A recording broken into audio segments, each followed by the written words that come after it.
အားလုံးပဲမင်္ဂလာပါ UK Match Day ရဲ့ Facebook နဲ့ YouTube Channel ကနေကြိုဆိုပါရစေ။စိတ်ဝင်စားစရာအကြောင်းတွေနဲ့ပတ်သက်လို့ကျွန်တော်သတင်းတစ်ပုဒ်အကြောင်းကျွန်တော်ပြောပြချင်တယ်။ Manchester United ပြည်သက်တွေကြားနေခြင်းနဲ့သတင်းတစ်ပုဒ်ပါ။အဲ့ဒါကပါလဲဆိုတော့ Manchester United အသင်းက social ကိုထောက်ခံနေစေဖြစ်တဲ့ social ပေါ်ယုံကြည်မှုအပြည့်အဝရှိတယ်ဆိုပြီးတော့အားလုံးလည်းကြားသိပြီးသားဖြစ်တယ်။ဒါပေမဲ့လည်းတစ်ဖက်မှာလည်း United အပေါ်အပြောင်းလဲတွေလုပ်ဖို့ကိုပြည်သက်တွေအားလုံးကလိုချင်နေကြတယ်။ United ကပြီးခဲ့တဲ့နေရာဒီတက်မှာ Cristiano Ronaldo, Rafael Varane အပါအဝင်ဘက်က Jadon Sancho နဲ့ကစားသမားတွေကိုလောက်ခလာစာအများကြီးတွေပေးခေါ်ထားတယ်။ရှေးဆွဲအသင်းကလည်းတောင်တင်းပြီးသားအသင်းဖြစ်ပေမဲ့ Ronaldo လိုထိပ်တန်းအဆင့်ရှိတဲ့ Superstar တယောက်ကိုခေါ်ယူအားဖြည့်ပြီးချိန်မှာ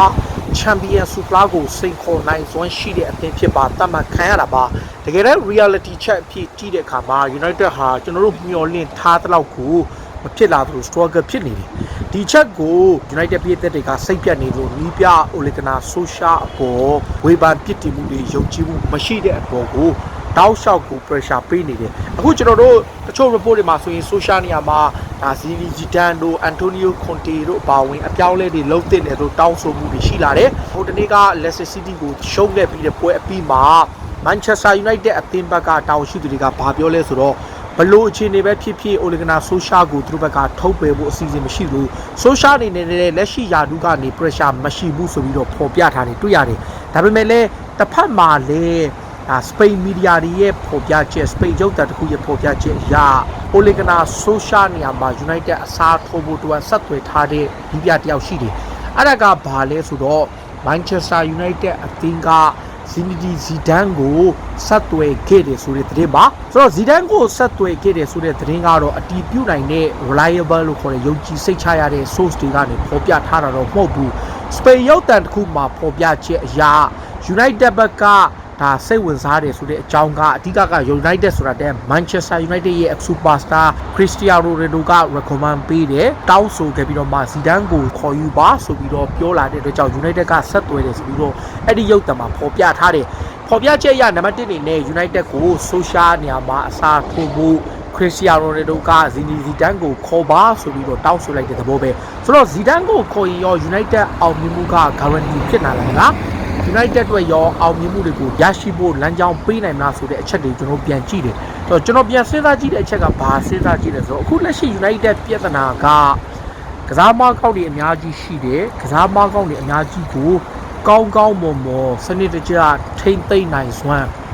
ဒီပြောက်တယောက်ရဲ့အရေးချင်းပိုင်းအားနေနေတယ်။ထားပါတော့နီးပြွာပိုင်းနဲ့ tactic ပိုင်းကိုခဏဖယ်ထားလိုက်။ social ဟာအဝေလဲကန်းထဲမှာကစားမတွေကိုနိုင်နေထိမ့်သိမ့်နိုင်တဲ့စွမ်းရည်ပိုင်းနဲ့အားနေနေတယ်ဆိုတဲ့အချက်တွေထောက်ပြမှုတွေရှိလာတယ်။ဟိုတနေ့ကဆိုရင်ဖို့ပါကုန်တိုင်းကနေပြအပြောင်းလဲလှုပ်ပါနီးပြရဲ့ပြောညံ့တယ်လို့ဓာတ်ရိုက်မပြောရင်တော့မှသွယ်ဝိုက်တဲ့အားဖြင့်ဒါဒီလိုဆန်တဲ့စကားလုံးတွေကိုပြောလာတယ်။ကျွန်တော်တို့အသင်းရဲ့အခြေအနေကျွန်တော်အသင်းရဲ့ပြဿနာတွေအားလုံးကိုစူးစီးပြောလာတဲ့အချိန်တစ်ဖက်မှာလ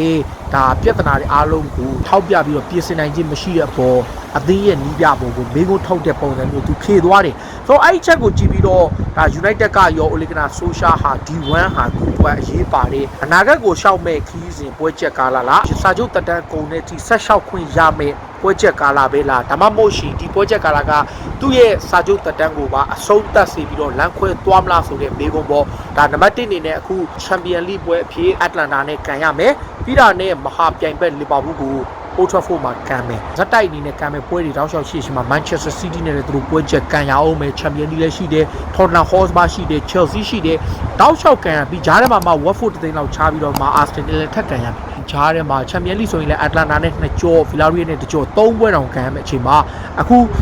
Zidane ကိုအစားထိုးဖို့အတွက်စပြီးဆက်သွယ်ထားတယ်ဆိုတဲ့ report တွေရတော့သိရတယ်တော့ကျွန်တော်တို့ပြန်စဉ်းစားကြည့်တော့ social အနေနဲ့အဲ့ဒီပွဲချက်ကာလတွေကိုကြော်ဖြတ်နိုင်စွမ်းရှိတဲ့အခြေအနေမျိုးလူအားမျိုးတောင့်တင်းမှုရှိတယ်ဒါပေမဲ့ကျွန်တော်ပြန်စဉ်းစားကြည့်တာဘာလဲဆိုတော့တကယ်ရော United ဟာ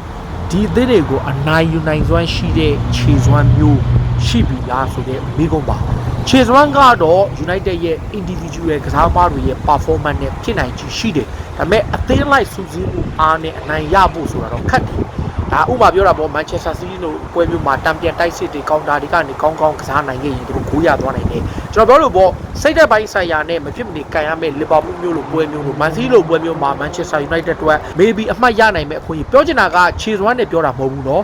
ဒါဘီဆိုတဲ့ပြိုင်ဘက်မဟာပြိုင်ဘက်ဒီဆိုတဲ့စိတ်တက်မျိုးနဲ့ကမ်းမဲ့အခြေအနေကြောင့်ဒါအတိုင်းတာလို့ရပေမဲ့တာမန်ပွဲစဉ်တွေမှာ struggle ဖြစ်မယ်တာမန်နိုင်တဲ့ပွဲတွေကိုဖြက်ပြက်တသားမလွတ်ဆွမ်းအောင်နိုင်တဲ့အခြေအနေပေါ့ဒါ Cristiano Ronaldo တယောက်လုံးရှိရတာနဲ့ cross ထောင်ဖို့ဆွမ်းအားနေနေတာတွေတစ်ဖက်မှာလေကစားမောင်းတွေပေါ်ကိုဥဆောင်နိုင်တဲ့ဘိုင်းနဲ့အားနေတဲ့ချက်ပေါ့ဆိုတော့ဇီဒန်ကိုပြန်ကြည့်တဲ့အခါသူ Real Madrid ကိုစားရောက်တဲ့အချိန် Carlo Ancelotti ရဲ့အသင်းကိုကန်ရတယ်ဆိုပေမဲ့ Real Madrid မှာလည်းဒီနေ့ချိန်ကစားမောင်းတွေအများကြီးပဲ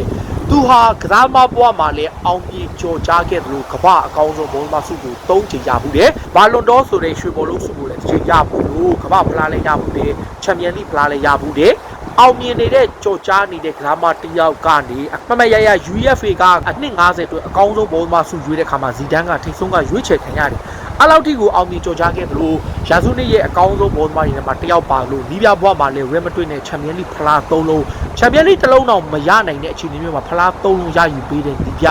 ဇီဒန်ရဲ့အခြေအနေကဘယ်လိုလဲဆိုတော့ဟာ Real Madrid ကအဲ့တုန်းကအကောင်းဆုံး price ဆိုတဲ့အကောင်းဆုံးဘောလုံးမတွေနဲ့ဖွဲ့စည်းထားပါလို့မပြောနဲ့အဲ့တုန်းကလူစင်းဟာ Manchester United ရဲ့လူစင်းနဲ့တိတ်မကွာဘူး United မှာဟုတ်တယ် Carlo Casemiro ရဲ့ Toni Kroos ရဲ့ Luka Modric ရဲ့မရှိဘူးဒါပေမဲ့သူတို့လည်းသူတို့တိုင်းတာနဲ့တောင်းတင်းတဲ့လူစင်းရှိတယ်ခါစစ်မှာ Sergio Ramos နဲ့ Rafael Varane အခု Maguire နဲ့ Varane တိတ်မကွာဘူးပြီးတော့မှ side back တွေကိုကြည့်ရင်ဒီဘက်မှာ Marcelo နဲ့ဟိုဘက်က Dani Carvajal ရှိတယ်ဒီအခုလည်း Lucio နဲ့ Wamasa ဟုတ်တယ် quality ဘိုင်းကတော့ကွာခြားမှုတွေရှိအောင်မယ်ဒါပေမဲ့ဇီဒန်ကန်ရမှာကလုံးလကြီးဂျိုယွင်းပျက်စီးသွားတဲ့အသင်းမဟုတ်ဘူးကစားမကောင်းတွေပိုင်ဆိုင်ထားပြီးသားကစားမကောင်းတွေကိုစူးစီးနိုင်အောင်စနစ်တကျ balance မြတဲ့အသင်းတစ်သင်းဒါဟိုတနေ့က Sky Sport ရဲ့ debate မှာရော Sky Sport က Gary Neville ရော Jamie Carragher ကအပါဝင်အမေကျော်ဘောလုံးသမားတွေတုံးသက်တဲ့အချက်နောက် match of the day ကဘောလုံးတုံးသက်တွေတုံးချက်တစ်ချက်ကပါလဲဆိုတော့ United ရဲ့အဓိကပြဿနာက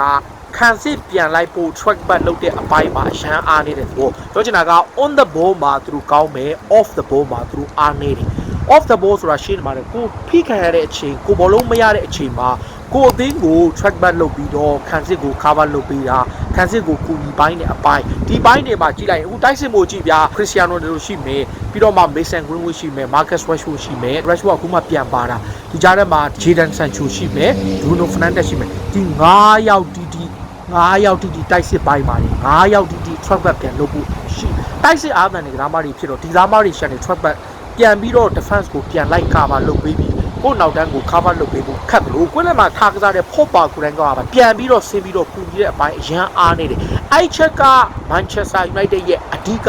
ပြဿနာဖြစ်တယ်ဒါကို social workout လုပ်ဖို့လိုတယ်ပြောချင်တာက Real Madrid မှာ Carlo Casemiro ရှိတယ်တောက်လျှောက်ပြန်ဆင်းတယ်ဒီကြားထဲမှာ Marcelo ပါဝင်ကစားမတွေအားလို့ Real Madrid ကိုယ်တိုင်ကလည်းကစားကွက် CC နဲ့ကစားနိုင်တာလည်းပါတယ်တော့ United အနေနဲ့ Pep Guardiola ရဲ့အသင်းကိုပဲကြည့်ပြ Raheem Sterling နောက်ကိုပြန်ဆင်းတယ် Phil Foden လည်းနောက်ကိုပြန်ဆင်းတယ် Riyad Mahrez လည်းနောက်ပြန်ဆင်းအကုန်ပြန်ဆင်းရတယ် Sergio Aguero ရှိစင်တော့မှ Aguero လိုကစားမမျိုးတော့နောက်ဆင်းပြီးတော့ဘောလုံးစီးယူရတဲ့အခြေအနေမျိုးတွေရှိတယ်အသင်းတော်တော်များများလောက်ရတဲ့အချိန်မှာ United ကတိုက်စစ်အားသန်တဲ့ကစားမတွေကခံစစ်ကိုပြန်ကူဖို့ခံစစ်ကအထူးဖြင့် wing back တွေဖြစ်ကြတဲ့ Wan-Bissaka နဲ့ Lucio ကိုပြန်ပြီး cover လုပ်ပေးဖို့သူတို့ကိုကူညီသူတို့ဘယ်လိုပဲဖြစ်ဖြစ်ပါ help လို့တယ်ဗျာအကူအညီလို့တယ်တစ်ဖက်ကတိုက်စစ်ဆင်လာပြီးကိုအသင်းကို pressure ပေးလိုက်ပြီးဆိုအကူအညီလိုကြတာပဲဒီချက်က social လုံးဝဩဇာအာဏာညာမှုမရှိဘူးကစားမတွေပေါ်ကိုသူကပြုတ်ပြောင်းဆက်ဆံနေပုံစံမျိုးရှိတဲ့ခါမှာ Ronaldo ကိုယ်တိုင် Zinedine Zidane ကိုခေါ်ပေးဖို့ request လုပ်တာကို Spain media တခုရုပ်သံတခုကဖော်ပြထားတယ် Zidane အနေနဲ့ဒီဘိုင်းမှာအားသာချက်တွေရှိတယ်ကစားမတွေရှိကနေအကောင်းဆုံးပုံစံဘယ်လိုရအောင်ယူမလဲ